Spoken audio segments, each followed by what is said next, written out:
যখন কোনো দৃশ্য দেখো, সিনেমা হোক বা গান হোক বা কারোর গল্প হোক,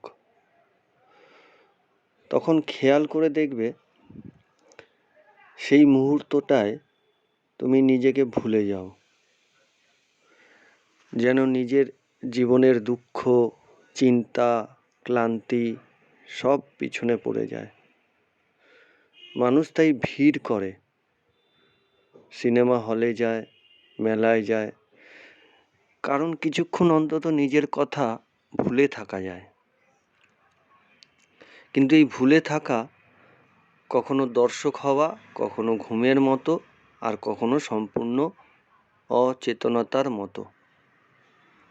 দর্শক হওয়া মানে কি?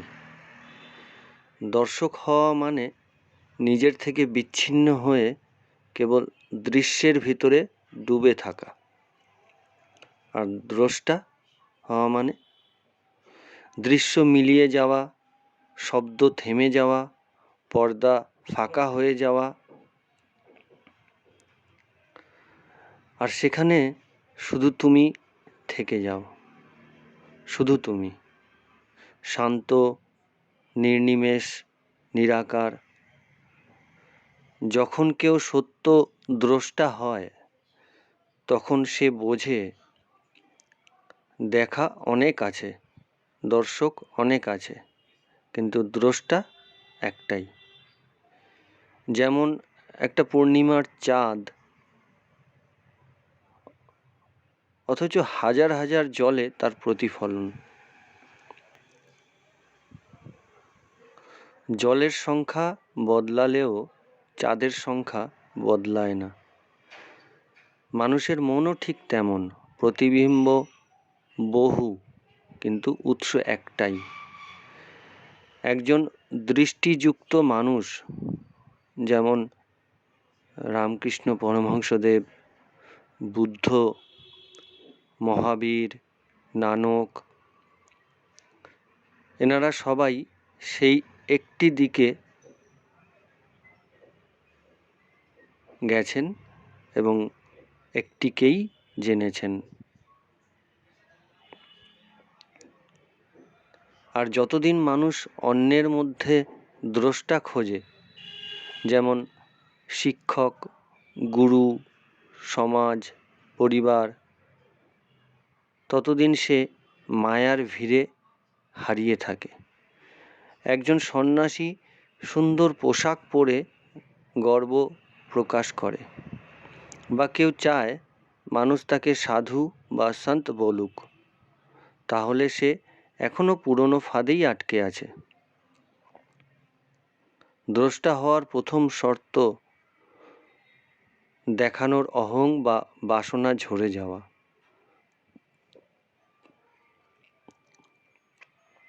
দেখানোর বা প্রশংসা পাবার তৃষ্ণা যতদিন থাকবে, ততদিন মুক্তি আসবে না।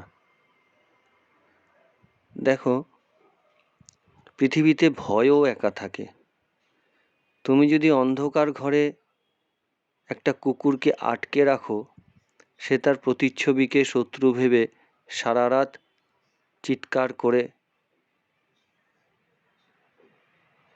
ব্যতিব্যস্ত করে তুলবে নিজেকে এবং পারিপার্শ্বিক সমস্ত পরিবেশকে।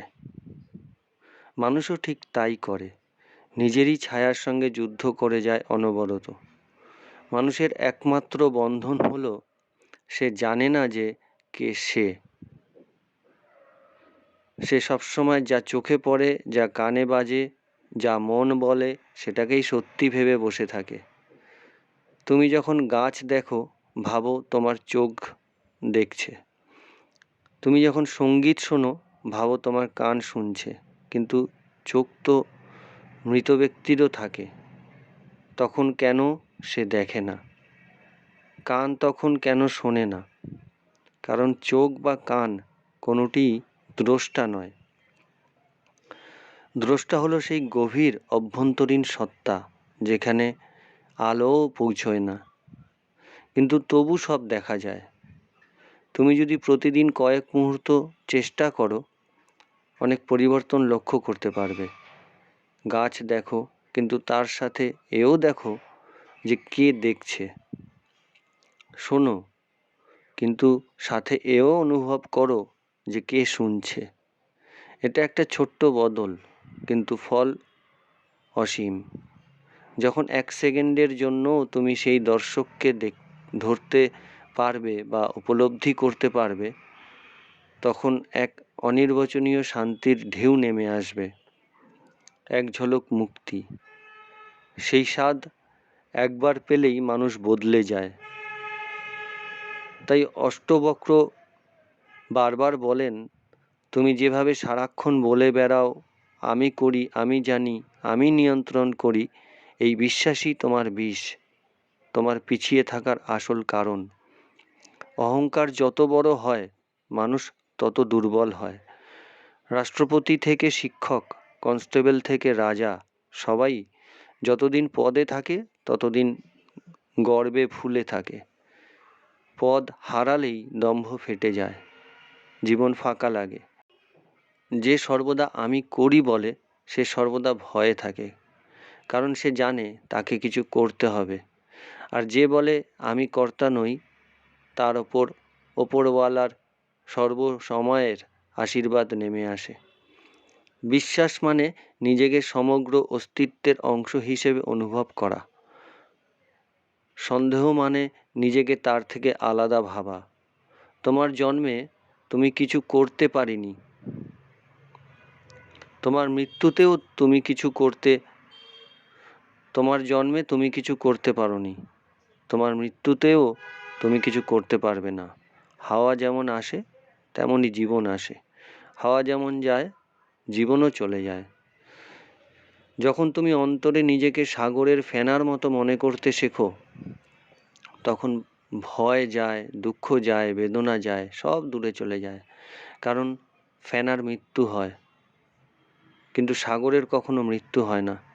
পরমাত্মার অংশ সমস্ত মহাপুরুষেরাই তাই বলেন, দ্রষ্টাকে জানো, দর্শককে নয়, দৃশ্যকে নয়, নিজেকে নয়, নিজের পেছনে যে নীরজ আলোর আছে তাকে জানো। সেই আলোই মুক্তি, সেই আলোই প্রকৃত তুমি। এখন যেই কথাগুলো বলতে চলেছি সেগুলো একটু মাইনরলি বোঝার চেষ্টা করো, বা শান্ত চিত্তে উপলব্ধি করার চেষ্টা করো। যদি বুঝতে পারো তাহলে নিজেকেই নিজেরা এগিয়ে নিয়ে যেতে পারবে। মানুষের জীবনে অনেক বাঁধন আছে, সম্পর্কের বাঁধন, সমাজের নিয়ম, দায়িত্বের চাপ, কিন্তু এইসবের থেকেও গভীর এবং অদৃশ্য যে শেকল মানুষের হাত পা বেঁধে রেখেছে তা হলো অহংকার। ট্রিমেন্ডাস একটা শব্দ। অহংকার চোখে দেখা যায় না, কানের কাছে শব্দ তোলে না, তবুও নীরবে, অত্যন্ত কৌশলে মানুষের ভেতরের স্বাধীনতাকে বন্দী করে রাখে। অহংকার কি? অহংকার হলো আমি আলাদা, আমি বিশেষ, আমি তোমাদের মতো নই, এই অদৃশ্য উচ্চতার অনুভব। যদিও বা এটা ভ্রান্ত, তবুও মজার ব্যাপার এই যে আমি বড়, যখন মানুষের ভেতরে জন্ম নেয় তখনই মানুষ সবচেয়ে বেশি ছোট হয়ে যায়। অহংকার হলো সেই চশমা যা পরে মানুষ নিজেকেই ভুলভাবে দেখে, নিজেকে খুব বেশি করে দেখে, আর সামনে থাকা বাস্তবকে খাটো করে দেখে। মানুষ যখন বলে আমি জানি, আমি করি, আমি ছাড়া কিছু হয় না, আমাকে ছাড়া পৃথিবী চলে না, এই কথাগুলো যত দৃপ্ত শোনায়, এর ভিতরে থাকে ততটাই দুর্বলতা। যে সত্যিকারের শক্তিধর, সে কখনো চিৎকার করে বলে না, আমাকে দেখো, তার আলো নীরবে জ্বলে।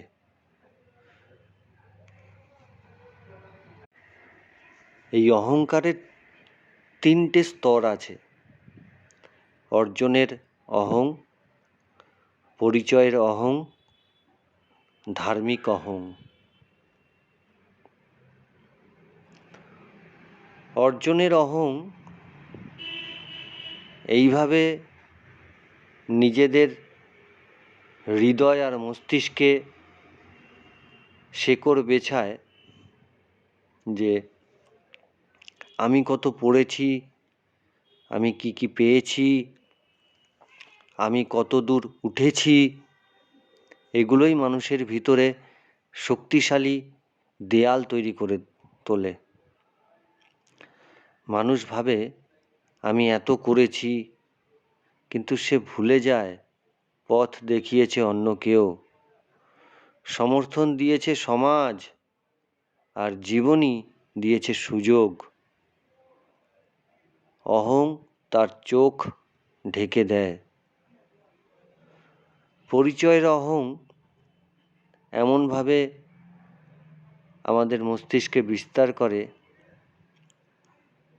যে তখন আমরা ভাবি আমি এই পরিবারের, আমি এই ধর্মের, আমি এই দলের। এইসব পরিচয় সুন্দর, কিন্তু অহংকার যখন ঢোকে, মানুষ তা দিয়ে অন্যকে বিচার করতে শুরু করে। তার ফলস্বরূপ ভালোবাসার জায়গায় সৃষ্টি হয় বিভেদ, মতভেদ। আর ধার্মিক অহং সে তো আরো বড় ভ্রান্ত ধারণা আমাদের মনে। এটা সবচেয়ে বেশি বিপজ্জনক। যখন কেউ ভাবে আমি তো খুব পবিত্র, আমি নিয়ম পালন করি, আমার মতন ভক্ত আর দ্বিতীয় পৃথিবীতে নেই,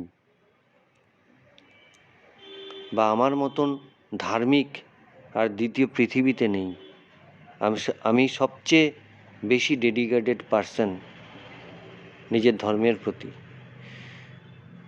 তখন সে অন্যদের তুচ্ছ করে দেখে। অহংকার ধর্মকে প্রার্থনা থেকে আত্মম্ভরিতার মঞ্চে নিয়ে যায়। একটি কথা মনে রেখো, অহংকার যত বড় হয়, মানুষ তত বেশি ভয়ে থাকে। সে নিজেকে বড় মনে করে, সে সবসময় ভয় পায় ছোট হয়ে যাওয়ার। সে পদে বসে আছে, যেই পদে সে বসে আছে বা বসে থাকার চেষ্টা করছে, সে ভয় পায় সেই পদ হারানোর। প্রতি মুহূর্তে তার মনে এটাই সবচেয়ে বেশি তাকে বিপদগ্রস্ত করার জন্য মস্তিষ্কে সমস্যা তৈরি করে, সে যাতে এই পদ না হারিয়ে ফেলে। যে সম্মান সে পেয়েছে, সে ভয় পায় অবজ্ঞার। অহংকারের ভিতর সবসময় থাকে ভয়, নীরব আতঙ্ক। অহংকার ঠিক বেলুনের মতো, বাইরে যত ফুলে থাকে, ভেতরে ততটাই ফাঁপা। কিন্তু অহংকার কাটে কিভাবে, সেটা আমাদের শেখা উচিত বা জানা উচিত। প্রাচীন গুরুদের মতে বা মুনি ঋষিদের মতে অহংকার ভাঙে না, অহংকার গলে যায়। গলে যায় সচেতনতার উষ্ণতায়। যেদিন তুমি বুঝবে তুমি এই বিশাল অস্তিত্বের ক্ষুদ্র এক অংশ, তুমি নও কেন্দ্রবিন্দু, তুমি নও শেষ কথা, সেদিন অহংকারের প্রাসাদ নিজেই ভেঙে পড়বে। বৃষ্টি নামলে খাল, নদী, পুকুর, জলাশয় সব জলের উচ্চতা সমান হয়। মানুষও তেমন। সত্যকে কাছে পেলে সব অহংকার মাটিতে নামে। যখন তুমি উপলব্ধি করো জীবনের সব কিছুই এক বিশাল প্রবাহ, সেখানে তুমি কেবল মুহূর্তের অতিথি, তখন আর নিজের ভিন্নতার অহং থাকে না। থাকে শুধু এক নিঃশব্দ বিনয়। এই বিনয় দুর্বলতা নয়, এই বিনয়েই থাকে প্রকৃত শক্তি। কারণ যে মাথা নত, তার ভিতর অহংকারের ঝড় ঢুকতে পারে না। অষ্টাবক্র বলেছিলেন, তুমি কিছুই করো না, ঘটছে সব কিছু, কেবল দেখো, তুমি মুক্ত, শুধু দ্রষ্টা হও। অহংকার হলো শেকল, আর দ্রষ্টা হওয়া সেই শেকল কাটার পথ। যেদিন তুমি বুঝবে আমি কর্তা নই, সেদিনই অনুভব করবে অদৃশ্য শেকল ভেঙে গেছে। আরেকটা আলোচনা করি আমরা। ভয় হচ্ছে মানব চেতনার সবচেয়ে বড় ছায়া। তুমি যখন জন্মেছিলে তখন তোমার কাছে ভয় বলে কিছু ছিল না। শিশু প্রথমে ভয় চেনে না। সে হাসতে জানে, কাঁদতে জানে, ক্ষুধা জানে, কিন্তু ভয় নামের ছায়াটির সঙ্গে তার কোনো সম্পর্ক নেই। ভয় পরে আসে, এই সমাজ থেকে, এই পৃথিবীর অভিজ্ঞতা থেকে, এই পরিবার থেকে। আর সবচেয়ে বেশি আসে মনের নিজের গল্প থেকে, কল্পনা থেকে। ভয় কখনো বাইরে থাকে না, ভয় থাকে কেবল ঘটনা। ভয় হলো এই ঘটনাকে তুমি কিভাবে কল্পনা করলে। রাতের অন্ধকারে একটি গাছকে তুমি ভূত ভাবলে ভয় পাবে, একটি গাছকে অন্য কেউ শান্ত প্রকৃতি ভাবলে সে ভয় পাবে না। এটাই স্বাভাবিক। গাছ কি বদলেছে? না, বদলেছে দৃষ্টিভঙ্গি, আমাদের চিন্তাধারা। আর সেটি তৈরি করেছে মন। মানুষের ভয়ের জন্ম হয় 3 জায়গা থেকে: অজানাকে নিয়ে ভয়, হারিয়ে ফেলার ভয়, নিজের কল্পনার ভয়। অজানাকে নিয়ে ভয় যেমন, যা জানা নেই আমাদের, মন তাকে বিপজ্জনক ধরে নেয়। মনে হয় সামনে কি আছে কে জানে। এই ভয় মানুষের প্রাচীনতম সঙ্গী, মানে পৃথিবী সৃষ্টির থেকে এটা হয়ে আসছে। হারিয়ে ফেলার ভয় যেমন, যা পেয়েছি তা হারালে কি হবে, যা আছে সেটা চলে গেলে কি হবে। মানুষ যত ভেতরে শূন্য থাকে তত বেশি বাইরের জিনিস আঁকড়ে ধরে, আর আঁকড়ে ধরার সঙ্গে সঙ্গে ভয় জন্মায়। যদি চলে যায়, যদি সেটা হারিয়ে যায়। আর নিজের কল্পনার ভয় হচ্ছে, মন কখনো যা ঘটেনি, যা ঘটবেও না হয়তো, তাকে বাস্তবের মতো রঙিন করে তোলে। এটাই সবচেয়ে বড় ভয়, কল্পনার ভয়, অলীক কল্পনা।